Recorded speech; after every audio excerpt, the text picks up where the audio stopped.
future is now.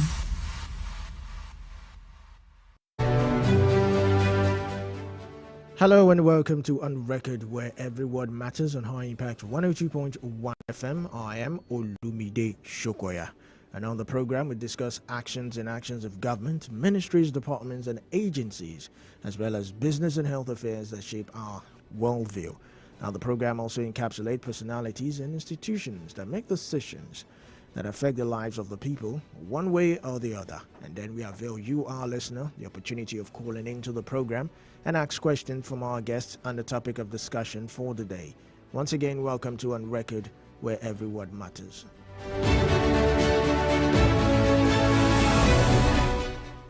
The constitutional legality of declaring a state of emergency differs across countries, but is usually guided by specific constitutional provisions. Now, these provisions define the condition, procedures, and authorities responsible for declaring an emergency, often limiting it to threats like war, civil unrest, or natural disasters. Now, while the executive branch, such as the president or the prime minister, usually has this power, many constitutions require legislative approval and set time limits to prevent abuse. International human rights law also mandates that any restrictions imposed during an emergency must be necessary, proportionate, and non-discriminatory.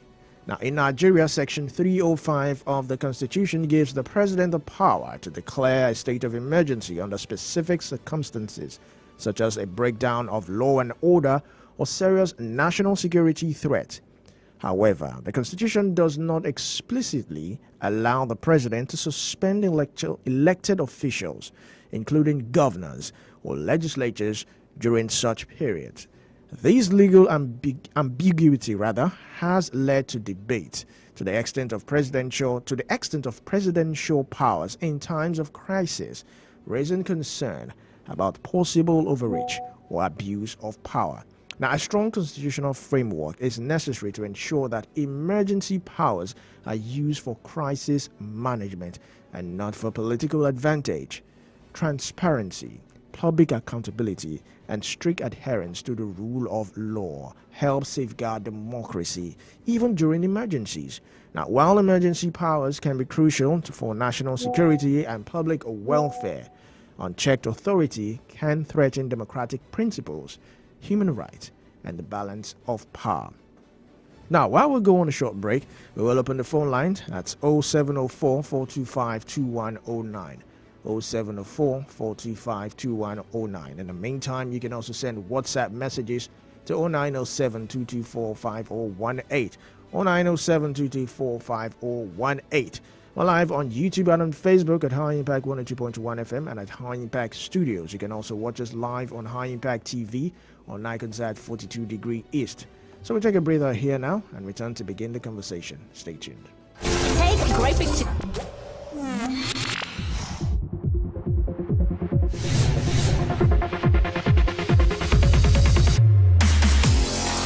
High Impact Radio 102.1 FM. The future is now.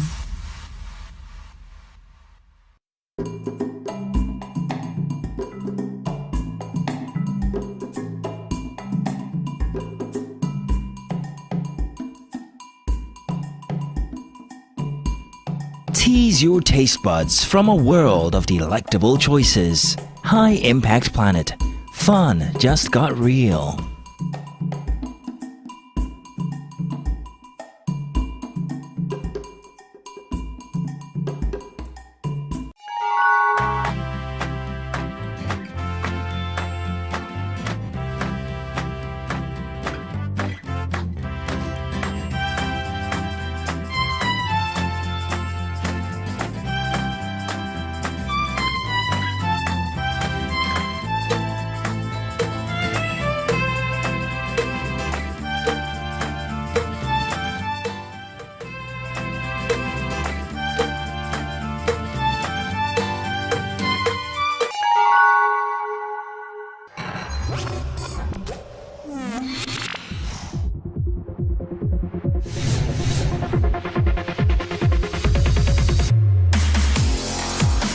Impact Radio 102.1 FM. The future is now.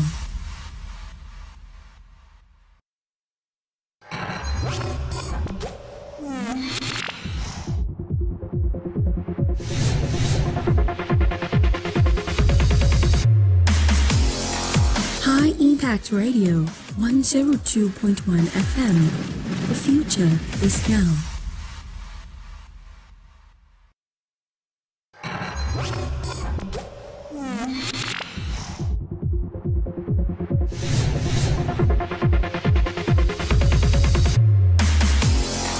High Impact Radio 102.1 FM. The future is now.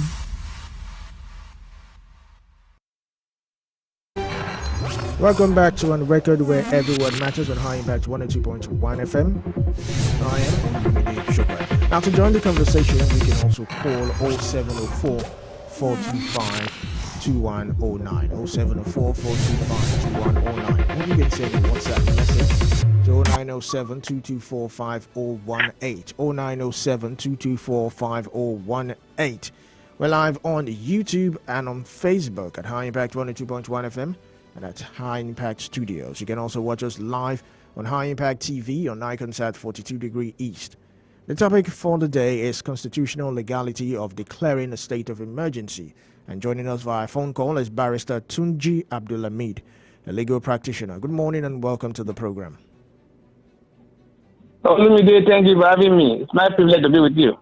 Thank you very much. And of course, happy Friday. Thank God it's Friday, and I hope you are enjoying the rest. Yeah, looking forward to the weekend.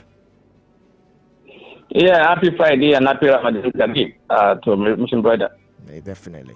Now, so let's start off. A whole lot has happened in a couple of days. I mean, whoever thought we will witness, some people call it a milad, military administrator. Some are calling it different names. What happened in Rivers State, and it seems as if more updates, more breaking news, more stories are just emerging and spiraling out of Rivers State. But let's dive into it. I mean, just 2 days ago, President Bola Tinubu declared a state of emergency in Rivers State, talking about how a lot of things went wrong, starting from the pipeline, the vandalization of the oil pipelines in River State, and he believed that the governor would have come to him for some sort of succor or solution, and he didn't. And as a result, he decided to declare a state of emergency, suspending the governor, the deputy, and the State House of Assembly members. A lot of analysts, a lot of people, even the NBA, they've all come out to say, no, this is not supposed to be done. But let's start off. What are the constitutional conditions required to declare a state of emergency? Let's start with that. I think that has been exhausted by years. What it requires to declare a state of emergency. And for me, what is required is as contained in Section 305, Section 3, the Constitution of the Federal Republic of Nigeria, as amended. Yes. And in that section, they listed certain things. For example, if a country, the federation is at war, you can declare a state of emergency. There is no war as it is today in our country, and there is no war in Rivers. When the federation is in imminent danger of inflation or involvement of a state in a war, we are not we are not involved in a state of war. If our state is not involved in a state of war, as far as I'm concerned, when there is actual breakdown, or there's public safety in the federation, or breakdown of public safety, or any part thereof. So if there's a breakdown of public safety in any part of the country, the emergency state of emergency can be declared to provide extraordinary measure to restore peace and security. So I'm not sure there's a breakdown of public order in Rivers State, as far as I'm concerned, because the excuse given was that there's a bomb blast, and I'm not sure. I stand to be corrected. The bomb blast or what do you call it? Explosion. Is not today. in River State. Not even only in River State, even in Nigeria. There have been bomb blasts in so many areas. And that has not been the reason to declare a state of emergency. Let's even assume that there's a bomb blast and it's been investigated. What is the essence of it? What is the extent of that? Anyway, they will tell us we don't have patience, the president and other people have. So we may not know what we're saying. So what is the danger? Or how can I break down public order? Or there's an imminent danger? Or there's other public danger? Or the governor himself decides to write and say, there's a problem. I want you to help me or request for it. Then that can happen. So these are the circumstances when a state of emergency can be declared. And if a state of emergency is declared, the part brought in by the president of suspending the governor, I've gone through all the books that we have, the constitution, which is the ground norm, and any other law that is available. I've not seen where it is stated that when a state of emergency is declared, a governor or elected officers in the state must be suspended, or a sole administrator must be appointed. There's no way, and that's why we're having issues that we're having today in River State. Regarding if people ask questions, when you see if you see all the ground I stated, the ground has to do with security. Please, who's in charge of security in Nigeria?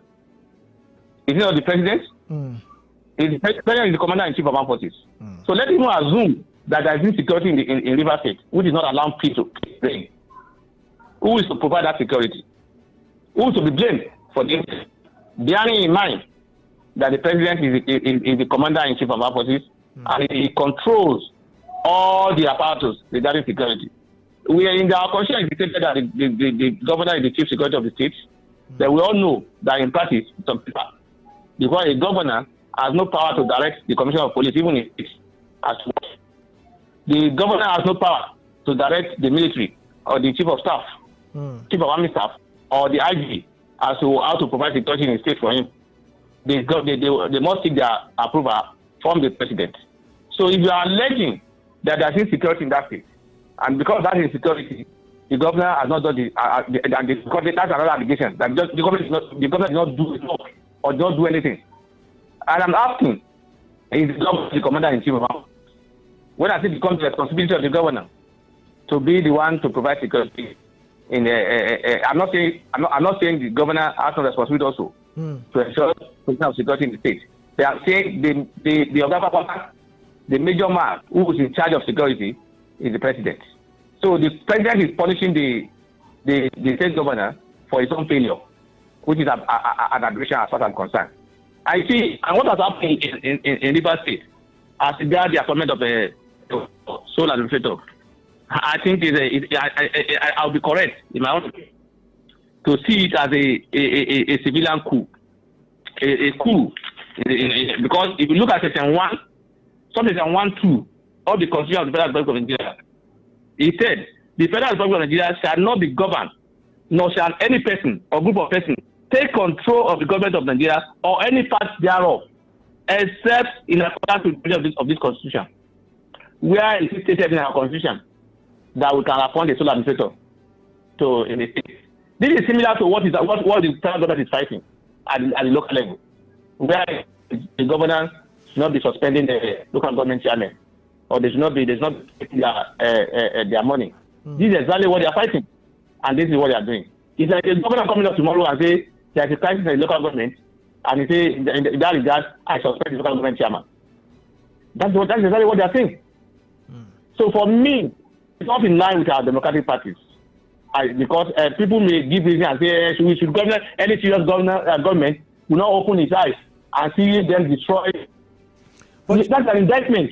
But you know, we are paying for billion naira. We are paying for billion naira monthly to a company who is providing security for this pipeline. We have security agencies that are collecting salary.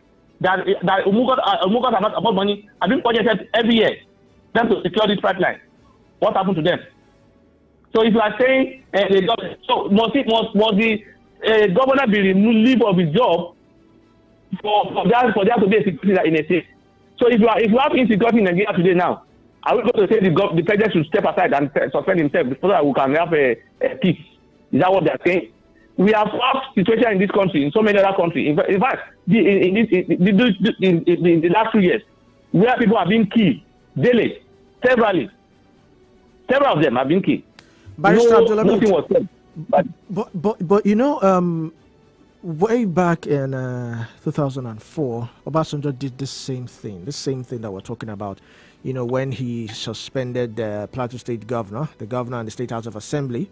Then again, also in 2006, during the crisis, a leadership crisis in Ekiti, that had the controversial impeachment of Governor Ayo Fayoshi, which plunged the state into chaos. This same thing happened, and let's just say nothing happened. He did it, and there was no repercussion. And it's like history is repeating itself. So how can we put a stop to this? Does the Constitution provide any repercussion or any... What does the Constitution say if such a thing happens, abuse of power happens? How can we curtail this? I just read a section to you now of the Constitution. If you have to go by our Constitution, that's a coup. And you know what is the consequences of a coup in Nigeria? You'll be alleged of treason. Treason. That's what it is indirectly. So for me, you see, I don't even like we are too. This one will also pass. It will go like this, and that will be all. What we're going to do. Nigerians are becoming tools in their hands, and we are becoming a dozer. We just look and talk, and then that's all, and then we move. And then they've seen us that way. In fact, I will not be surprised if a short-term agenda is proposed and somebody and it is approved. What we'll do is just talk, and that will be all.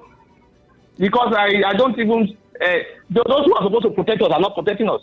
The National Assembly member, they were not even looking at it. They just voted. There was no debate as to the legality of it. There was no even a senator stood up. Okay? He said, I'm not talking about whether the president has done the right thing, but I'm going to vote in support of this motion because of the respect I have for the Senate president. Can you imagine? If somebody that's representing his constituency is voting because of respect and the leadership quality provided by the state president, not because he's convinced that that thing is not necessary, not because he's convinced that it's in line with the law, and those are the people we have who to represent us. You see, it's not about, when you talk about the punishment under the Constitution, even if you have the punishment, who will implement it? Who will enforce it? You know the same people who are breaching it. You cannot be a judge in your own case, and you cannot even expect them to punish themselves for what they have done wrong. When you see anything that has been done wrong, that has not been punished, it's not Nigerians. It is the people in government. It's when people in government commit things that we talk about. Is there no law? If it's a commit such similar crime, you see that there is a law. So the point is that those who are supposed to enforce the law are the one committing the crime, and so there is no way you can expect them to punish themselves for it. And we have become a country where we hardly respect the rule of law. And as long as we don't respect the rule of law, we continue to have a this situation. What is the judiciary doing? We have become a country where anybody would interpret a law to favor himself in the way he likes. What can the judiciary do, Mr. Barrister Tunji Abdulhamid? What is the judiciary doing as to regards to this? What is NBA doing? Because, if we don't obey the rule of law, then, they say where there is no law, there is no sin. So what is really going on? What is the NBA? Unfortunately, firstly, judiciary, when you say judiciary here, I don't know whether you are talking to the judges, you are talking about the judges, you are talking about the Minister of Justice, you are talking about stakeholders in the judiciary. I don't know. Because here, if you are talking about the judges cannot do anything except the case is brought before them. But unfortunately, again, even if the case is brought before them, I cannot guarantee you that you will get what you are looking for. Because the National Assembly, for instance, now, who was supposed to checkmate the president on this, what they do? They do a first vote to get to third. I don't know how you can determine two third of member by way of first vote. And that first vote, so as to cover up. Because if they have to start writing, people will know who voted for who and who. People will also know that they are not up to the number. Then when they do a false vote, you may not be able to determine that. So we have endured this thing and we are encouraging it by our silence. They've manipulated us and we are allowed to be manipulated. But what can we do? What can we do? He said we are silent. What can we do? Yes. Let's hold our hands then. If we cannot do anything, no, I'm asking you, what are the solutions? What can the people do right now? Because I tell you, if Obasanjo will be rejecting that is not the president today. Because if Obasanjo was to be president today, that short-term agenda that we say that was set aside will pass through. It will pass through. What we can do is for citizens to rise up. It is for us to rise up. And the rising up behind me, if it means that we have to do a peaceful protest, occupy everywhere, and allow and until our voices are asked. You can see that NYC lady. She points out. Even people criticize her. Today, what are you hearing?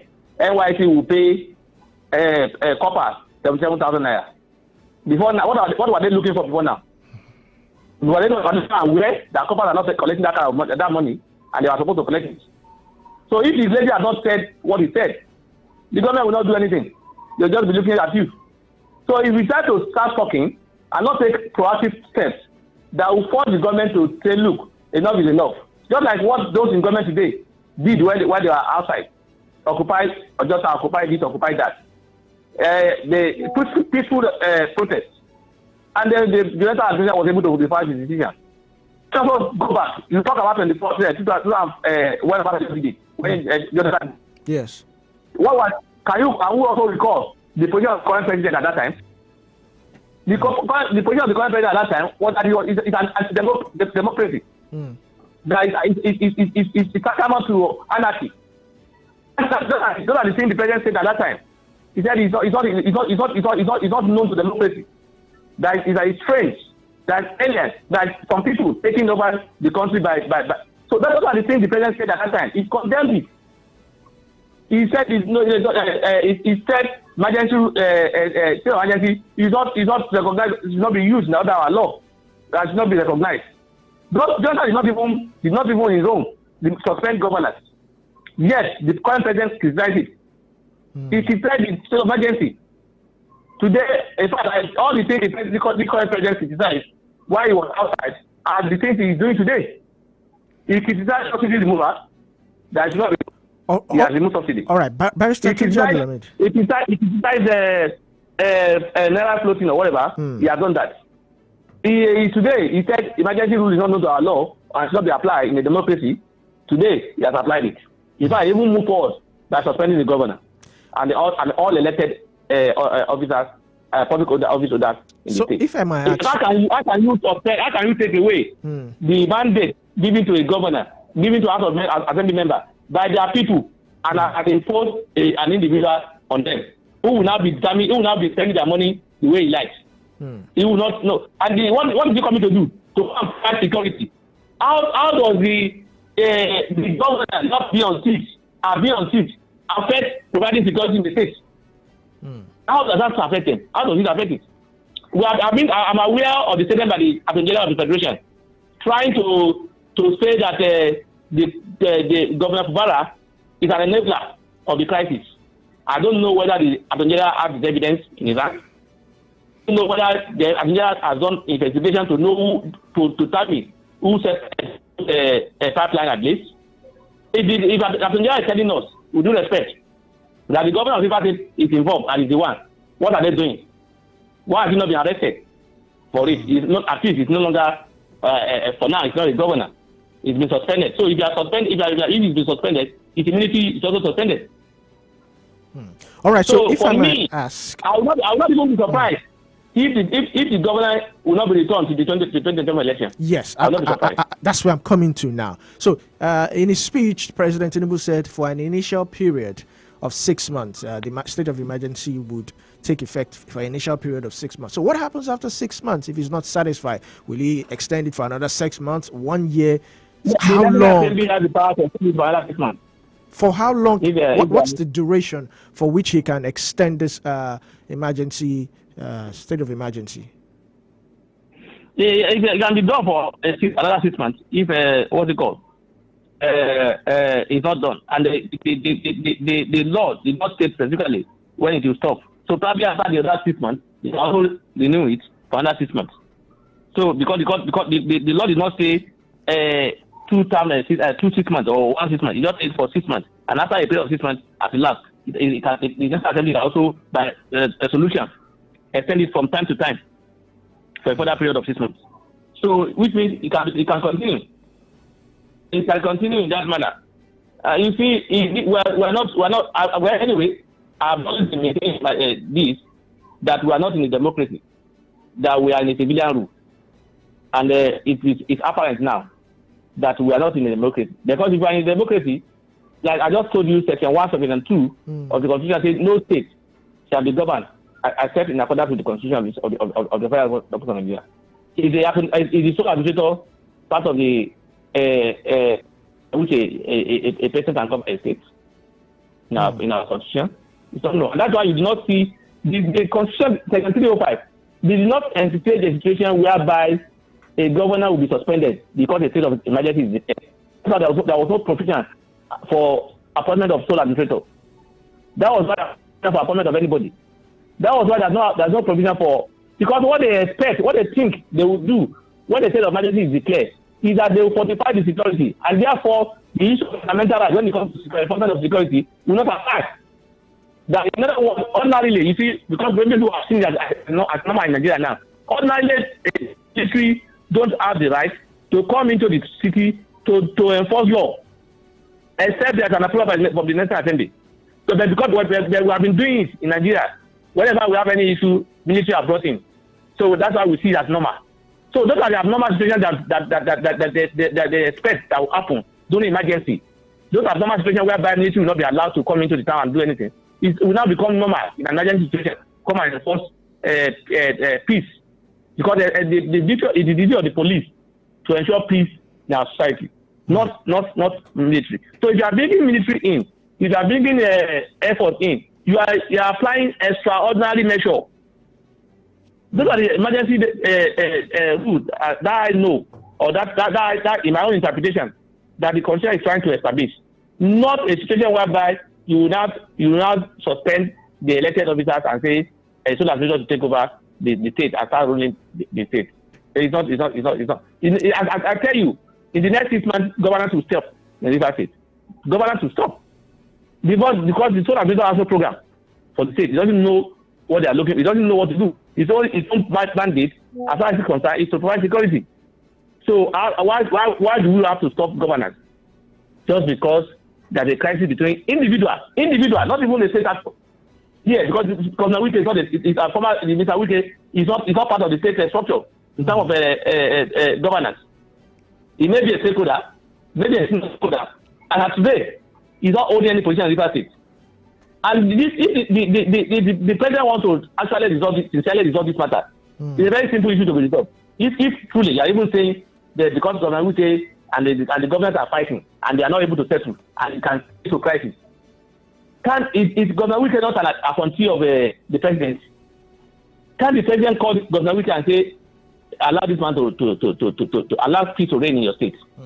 I tell you, if Governor Wike should tell the Minister Wike should call those assembly members at that time, please give the governor the opportunity to do his job. They will come. And if the president has done that, that will happen. But because the president is not interested in that, the president is interested in how to. If you allow this to happen, I will not be surprised if by tomorrow you just hear somebody will just engage one small crisis at a motor park in a particular state, and they will declare state of emergency and take over. I will not be surprised.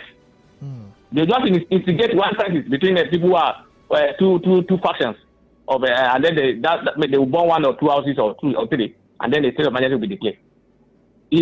So for me, we are trending dangerously if we allow this to happen. But it's happening already, and I tell you it will happen, and we'll enjoy it. And in fact, I heard this morning that the House of Assembly member have gone to pay homage the River State House member.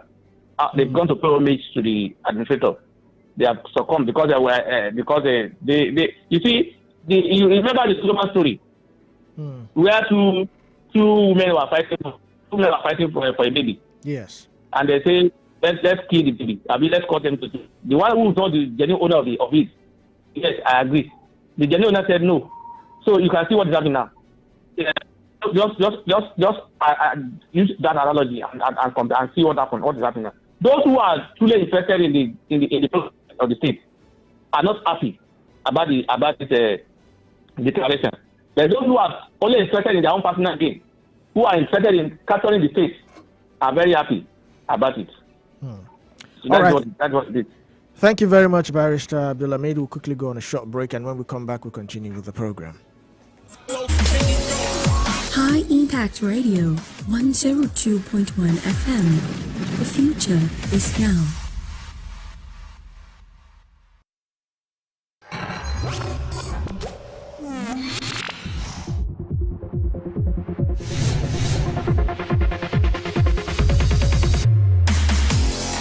High Impact Radio 102.1 FM. The future is now.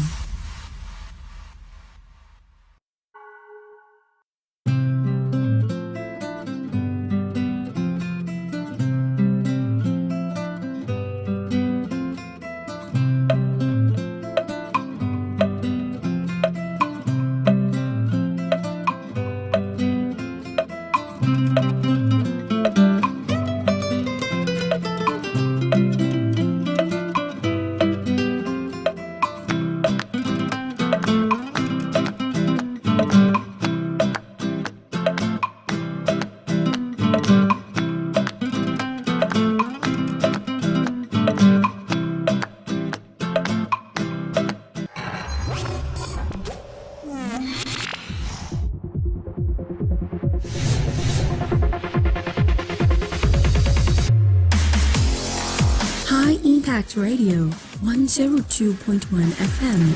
The future is now.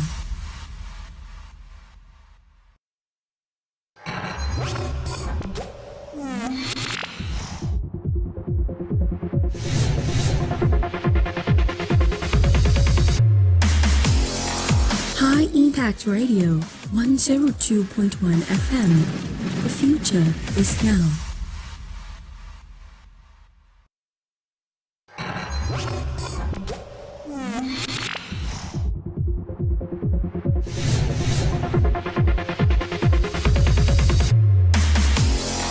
High Impact Radio 102.1 FM. The future is now.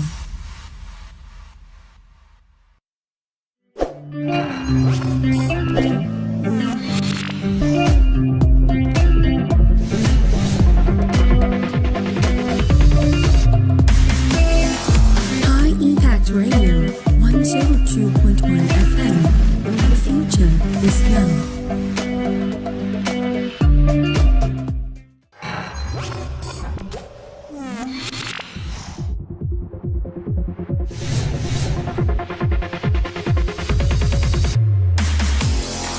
High Impact Radio 102.1 FM.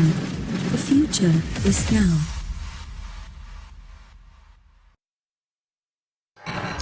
Welcome back to On the Record, where every word matters on High Impact 102.1 FM. We are live on YouTube and on Facebook at High Impact 102.1 FM and at High Impact Studios. You can also watch us live on Iconsat 42 Degree East.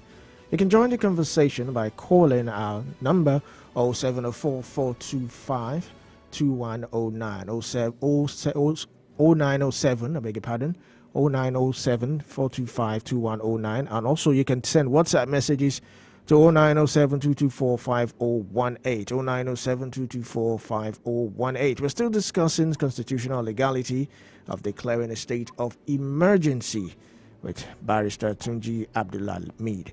Now, so if I may ask, yesterday on the news, I don't know whether I saw it, some elders in Rivers State came out to ask the whereabouts of Governor Fubara, saying that they've not heard from him, they've not seen him, and they are worried, and so many insinuations, and they are saying they need to know where he is, his whereabouts. So my question is, what are the how do I put it? What are the during this state of emergency? What are the legal rights or human rights available to the governor right now? Because it almost feels as if he's handicapped. What can he do right now? Even prisoners, they have human rights. People have been caught. They don't have rights. Only that is limited. They have certain rights that cannot be proved. Cannot be challenged. Sorry. The governor, the fact that he was suspended, he has a right. And you see, these questions are difficult to answer because there's not even provision for it in the Constitution. The Constitution did not envisage that a governor would be suspended. It did not envisage. And like I said again, whether or not it's even in our Constitution or it's not, the governor still has his rights, fundamental rights, as a governor, as an individual, as a human being. It cannot be taken away. Whether it's suspended or it's not suspended, he has his fundamental rights still exist. I think probably the governor may not have come out. I think there are some information coming out from the governor or the release from the governor's side as a statement, in other words. So if they are releasing statements, then that means the governor is a safe place. So can fundamental human rights be suspended during a state of emergency in a particular state? Yes, to an extent. That's why it's called emergency. So that you won't be able to claim your rights in certain area. In other words, the law says you cannot be detained for more than 24 hours. In that emergency situation, that can happen because the law in that regard is to an extent has been suspended in that area. Those are the things that they want to cover up. That emergency is meant for, to protect those military officers. You know, when a military officer comes into a state and starts enforcing peace, it's acting against his duty, contrary to the line of duty as provided by the Constitution. But now that the state has been deployed, he can do that, and he will not be alleged of any acting against his line of the duty. So to an extent, fundamental rights can be limited during emergency.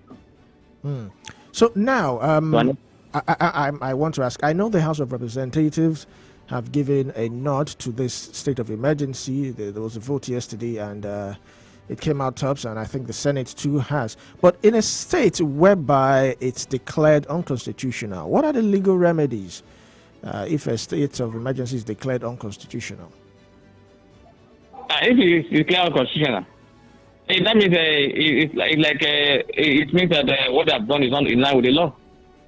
That means they've done the wrong thing. Just like what they are accusing the governor of doing now, that he has when the Supreme Court said his presentation of budget to 3 people is not valid. That's the way it should be. But that does not mean all the steps taken. Why? And that's why I have issue with those who talks about the governor representing budget. At the time he presented the budget, it was legal at that time. So if you have done something that is legal, you cannot say because it was set aside thereafter, those things become illegal. If that is the case, all the salaries that have been paid will have to be returned in the state. All the budgets that have been all the projects that have been done, we have to be undo. So it's like a governor who has been elected, and there's a tribunal case, and the tribunal says you are not validly elected. You are the wrong person, and then he has spent about 2 months, 3 months, or 1 year before the judgment, and the Supreme Court also affirmed that. Are you going to say that all the things he has done while he was there will be nullity? No. So if the court found that this state of emergency is not proper, then it's an indictment of the president that he has done the wrong thing. He has acted contrary to the Constitution. That all the things that has done, all the things that the minister has done will not be reversed. It will still stand. But it will be that the government, the president, has violated the Constitution in the course of doing his job, and that could be a grant to impeach the president. But they will do that in the country. In fact, who will even declare this state of emergency illegal? Who will declare it? Which court in Nigeria? Do we have do we have people who can stand to that and say that? those who have the opportunity we have is for the National Assembly who can also do it. They did not do it. I'm not sure anybody will go to court. We are in a country where I'm not sure anybody will go to court and challenge it. The governor may not go to court. The people of River State, the House of Assembly members clearly they will not go to court. And the people of River State, on their own too, may not go to court. Because they'll be saying, if you go to court now, it will affect the peace we are trying to look for. This and that. So sincerely speaking, in Nigeria, sometimes things that are supposed to resolve by law, we tend to use a political settlement. And that political settlement will suspend that and will temporarily solve that issue. And thereafter, it become another issue, which people will not be fighting over. So for me, personally, I don't even know. I don't know whether anybody will go to court. I'm not too sure. But I can tell you that our assembly member will not go to court. I can also tell you that the governor may not go to court. Because 6 months, even if he's in court, within 6 months, the matter will still be in court. So they will say, let's just wait and see how we can resolve it within 6 months so that the governor will return back to his office. Some people are saying they are trying to look for a way where the governor will be whipped to line within that period of 6 months. If the governor decides to be a good boy, in quotes, they will suspend, they will remove. It may not be up to 6 months. The president can tomorrow package that particular emergency, and then it can be returned to his office. So I don't know what will happen there. There's no. You see, this issue is novel in our system because it's not governed by law. And that's what the president are saying. Emergency. So emergency, everything goes. That's what they're telling you. All right, Barrister Abdulhamid. And because it's an emergency situation, everything goes.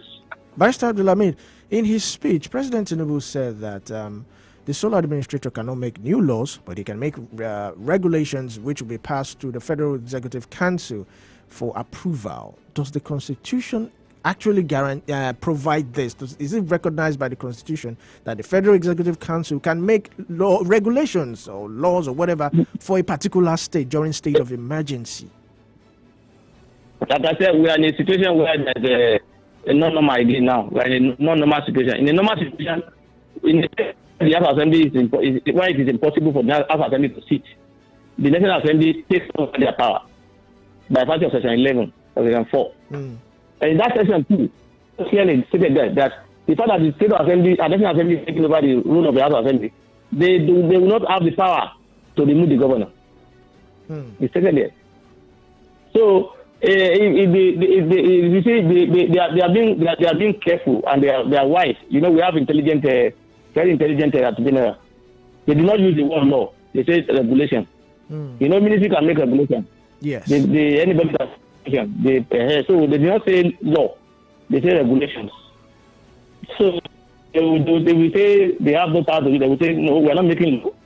What there is regulations that the administration is making, and the administration is being approved by us. So, and like I said, the law did not envisage this, and that is why it's not. So, even the law has said it, where there is no House of Assembly in the state, or the House of Assembly cannot sit because of this administration, the National Assembly will take over the House Assembly. So, I don't know why the reference is not being made to the National Assembly to take over the job of House of Assembly. Well, anyway, we do not have an elected officer in charge in the state. So, probably they are looking at it that way, that the person in charge is not an elected officer. So he cannot be dealing with elected people. Probably that is the case. But like I said, we are in a situation whereby nothing is, all things being done now are not governed by law. They are governed by whatever they think all right. they want to do. Anything. Barrister Because until today now, are you also aware? Let me random. Are you also aware that the Supreme Court decision is standard, which says that there is no allocation to the case until it is presented? Are we checking that judgment we set aside now in the name of emergency? And so you can easily the money they say should be released to the sole administrator. Where is the budget? How do they know what to be released to him? Who determines what he wants to spend? How do we spend it? Who approve it? These are issues that will be considered. There are issues, so many issues will come out of this sole administrator issue.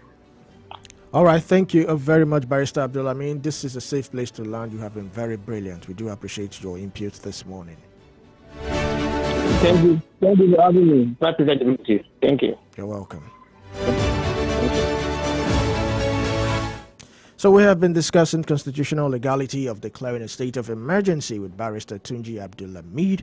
He is a legal practitioner. This is where we round off the program on record for this week, where every word matters. Many thanks for tuning in. Keep listening to High Impact 102.1 FM. Keep watching High Impact TV on Iconsat 42 degree East. I am Olumide Shokoya. Good morning.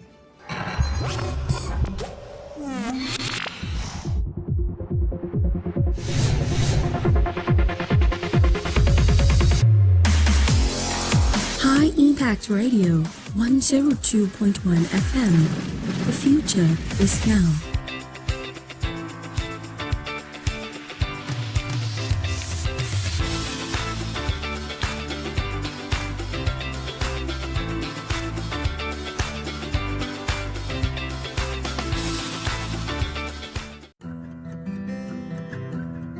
As a child, what is most important to you is love, warmth, acceptance, and security. But as you grow, there is a paradigm shift in the way you approach life. The interest you lose in some things, you pick in other things.